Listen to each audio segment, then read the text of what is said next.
Modern कामुकता के नुकसान।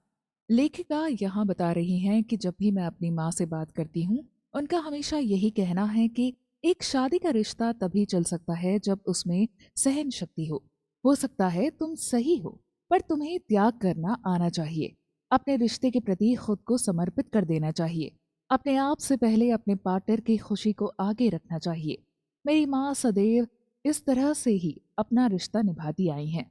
जो सलाह वो सदैव मुझे देती आई हैं। हालांकि मेरे पिताजी उनसे इस बात में थोड़े आगे हैं। वो अपना प्यार सबके सामने जताने की हिम्मत रखते हैं, चाहे वो गिफ्ट्स के जरिए हो, गले लगाना हो या फिर बाहों में भरना हो। पर अगर मैं उनसे ये पूछूं कि आपकी सेक्स लाइफ कैसी है, तो शायद उन्हें शौक लग जाएगा। मुझे इतना पता है कि मेरे माता पिता का रिश्ता परफेक्ट नहीं है। उनके बीच कामुकता की कमी है, और ये कमी कब से है ये शायद उन्हें भी अब याद नहीं होगा। अगर हम मेरे पिता की वक्त के जनरेशन की बात करें, तो उनके लिए प्यार का मतलब घर को संभालना, बच्चे पालना, काम में मदद करना, अच्छा खाना पकाना, बिस्तर पर संतोष देना और घर को साफ रखना होता है। अगर उनसे पूछा जाए कि प्यार क्या है, तो वो यही कहेंगे कि अगर ये सब करना प्यार नहीं तो क्या है। मॉडर्न टाइम में इन सब बातों के लिए कोई जगह नहीं है। आज हम रिश्ते में समानता चाहते हैं, इज्जत चाहते हैं, एक जैसा हक चाहते हैं, आजादी चाहते हैं।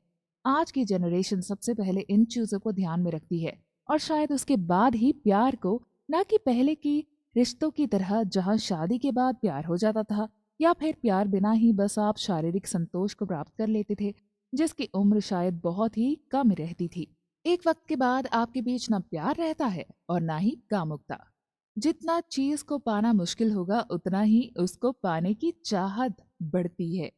इस चीज को हम कुछ इस तरह से भी समझ सकते हैं। अगर आपकी तीनों जनरेशन एक ही छत के नीचे रहती है, आप जॉइंट फैमिली में रहते हैं, तो आप सदैव यही कोशिश करेंगे कि आप अपने पार्टनर के लिए थोड़ा सा वक्त चुरा लें। आपका कोई पसंदीदा कॉर्नर होगा, छोटी छोटी मस्तियां होंगी, उन्हें छेड़ना होगा, उनके साथ चुपके चुपके प्यार होगा। क्योंकि आपको पता है कि जॉइंट फैमिली में हर बार आपको वक्त मिलना पॉसिबल नहीं है। इसलिए आप सदैव ये कोशिश करेंगे कि आप जब भी कामुकता महसूस करें, आप अपने पार्टनर के पास जाकर अपनी शरारती हरकतों द्वारा उन्हें एहसास कराएं कि वो इस वक्त क्या महसूस कर रहे हैं। अगर मैं आज के समय की बात करूं, तो शायद कपल्स शादी से पहले ही एक दूसरे को इतना समझ लेते हैं कि एक दूसरे के प्रति उनका इंटरेस्ट ही खत्म हो जाता है। उन्हें वो चीज इतनी आसानी से मिल जाती है कि उन्हें बार बार उसे करने की इच्छा नहीं होती है। वो जानते हैं कि हम जब चाहे ये चीज कर सकते हैं। उनमें वो शरारती अदा आती ही नहीं है, क्योंकि उनके लिए ये चीज बहुत आसान थी। जो चीज आसानी से मिल जाती है, उनके लिए हमारी चाहत भी कम हो जाती है। हर बात बोलनी जरूरी है।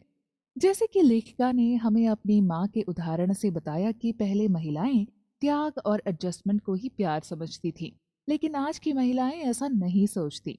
वो आज किसी भी चीज के लिए, चाहे वो फाइनेंशियल हो, बच्चे को संभालना हो, करियर हो या कोई भी चीज हो, उसके लिए अपने हस्बैंड पर निर्भर नहीं रहती। उन्होंने अपनी एक अलग पहचान बनाई है। इसलिए आज की महिलाओं की एक्सपेक्टेशंस भी आपसे बढ़ गई हैं। वो चाहती हैं कि आप उनसे बात करें, उन्हें कॉम्प्लीमेंट करें, उनसे हर बात शेयर करें, उनकी बात सुनें, उन्हें सराहें, उन्हें हमदर्दी दें। और जहां तक बात मर्दों की, वो इन बातों में हमेशा से ही पीछे रहे हैं। वो उतनी अच्छी तरह कम्युनिकेट नहीं कर पाते जितना उनसे एक्सपेक्ट किया जाता है। उसका नतीजा आपसी सहमति न होना, रिश्ते में कम्युनिकेशन न होने से गलतफहमियां, एक दूसरे के प्रति नाराजगी बढ़ते जाना, ट्रस्ट इश्यूज का होना जैसी समस्याएं पैदा हो जाती हैं, जिससे आपके सेक्स और कामुकता की गुंजाइश तो बहुत पीछे ही छूट जाती है, लेकिन आपके बीच का प्यार भी कहीं मर सा जाता है। यहाँ लेखिका अपने दोस्त का एक मिसाल पेश कर रही हैं, जिनका नाम है एडी।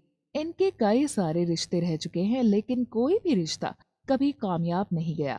हर रिश्ते में उनसे यही शिकायत रही कि हम कम्युनिकेट नहीं कर पाते, इसलिए नजदीक नहीं आ पाते।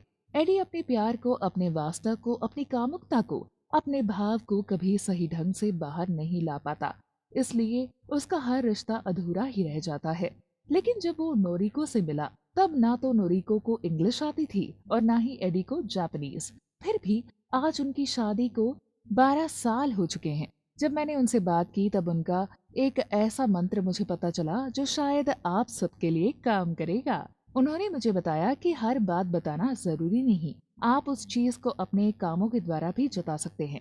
मुझे नोरिको को स्पेशल महसूस करवाना हो तो मैं उसके लिए कुकिंग कर लेता हूँ, उसे शॉपिंग पर ले जाता हूँ।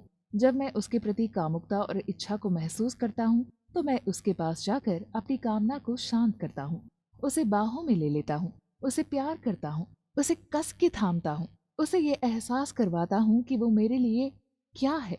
जरूरी नहीं आप बोलने में अच्छे नहीं तो आपका रिश्ता मर ही जाता है, लेकिन आपको वक्त वक्त पर चीजों को जताना बड़ा जरूरी है कि आप सामने वाले के लिए क्या महसूस कर रहे हैं। एडी और नोरिको के रिश्ते से एक बात तो साफ हो गई कि जरूरी नहीं आपके रिश्ते में बातें जरूरी हों। आप अपने एक्शन से भी अपने पार्टनर को अपनी तरफ खींच सकते हैं। कभी कभी ज्यादा बातें भी आपको दूर कर देती हैं। मैं अक्सर ऐसे कपल्स को देखती हूँ जो एक दूसरे के बारे में सारी जानकारी रखते हैं, जैसे तुम अभी इस वक्त क्या कर रहे हो, तुमने खाना क्यों नहीं खाया, तुम अपने दोस्तों के साथ कहाँ गए थे, तुमने मुझे फोन क्यों नहीं किया, तुम आज बहुत खुश क्यों हो, तुमने मुझे ये क्यों नहीं बताया, वो क्यों नहीं कहा। निराशाजनक बात है कि कपल्स बेफिजूल की इतनी सारी बातें करते हैं, लेकिन जो उन्हें सच में जानना चाहिए, समझना चाहिए, जताना चाहिए, उनके रिश्ते में उस चीज की कमी रह जाती है। ज्यादा डिटेल बातें भी आपके रिश्ते का दम घोट सकती हैं। अपने एक्शन से अपने पार्टनर को प्यार जताने की कोशिश करें, उन्हें पास खींचने की कोशिश करें, अपनी कामुकता को जाहिर करें और उसका पूरा लुत्फ उठाएं, ना कि फिजूल बातों में अपनी इच्छाओं को दबाकर अपने रिश्ते को बिना कामुकता और पैशन के जीने पर मजबूर करें। Let the body talk. अब आप सोचेंगे कि शरीर कैसे बात कर सकता है। यहाँ लेखिका द्वारा एक कपल का एग्जाम्पल दिया गया है, आइए उसे देखते हैं। मिच और लॉरा जब थेरेपी के लिए लेखिका के पास आए तब उनके बीच काफी शिकायतें थी। दोनों एक दूसरे से काफी हद तक दूर हो चुके थे। जब मैंने एक एक करके उनसे बात करने की कोशिश की तब मुझे पता चला कि लॉरा का बचपन एक ऐसी चीज को मानते हुए बीता है कि वो ज्यादा खूबसूरत नहीं है। उसकी माँ हमेशा उसे यही कहती आई हैं कि तुमसे कोई प्यार नहीं कर सकता, लेकिन लड़कों को सिर्फ एक ही चीज से प्यार होता है। इसी यकीन के साथ जब उसकी शादी मिच से हुई तो वो अपनी बॉडी को एक्सेप्ट नहीं कर पा रही थी। और वहीं दूसरी तरफ मिच एक सेक्स ऑब्सेस्ड लड़का है जिसे सेक्स की काफी कामुकता रहती है। लॉरा का मानना है कि उसके हस्बैंड को जब जरूरत होती है तब वो उसके पास आता है, लेकिन मैं इस चीज से खुश नहीं होती, मैं संतोष महसूस नहीं करती। और वहीं मिच की यही शिकायत है कि उसकी पत्नी उसे अपने पास आने ही नहीं देती, उसे नकारने लगती है, कामुकता में उसके साथ नहीं देती, धिकारने लग जाती है। यहाँ समस्या ये थी कि लॉरा को अपनी बॉडी से प्यार नहीं था, इसलिए वो अपने पति को भी उसी तरह से देख रही थी। उसे लगता था कि मिच को उसकी बॉडी से नहीं बल्कि अपनी जरूरतों से प्यार है। वहीं मिच केवल अपनी कामुकता को शांत करने में मग्न रहता था। उसने कभी अपनी पत्नी को सराहा नहीं, उसे सहलाया नहीं, उसकी बॉडी को सेफ फील नहीं करवाया। सेक्स का मतलब सिर्फ अपने आप को संतोष देना नहीं, बल्कि अपने रिश्ते को बेहतर बनाना भी होता है, एक दूसरे को सराहना भी होता है। सेक्स सिर्फ शरीरों का नहीं लेकिन दो आत्माओं का भी करीब ले आता है। ये चीज आपके होंठ कभी नहीं बोल सकते, पर आपकी बॉडी जरूर फील करवा सकती है कि आपके लिए आपका जीवन साथी सबसे खूबसूरत और महत्वपूर्ण है।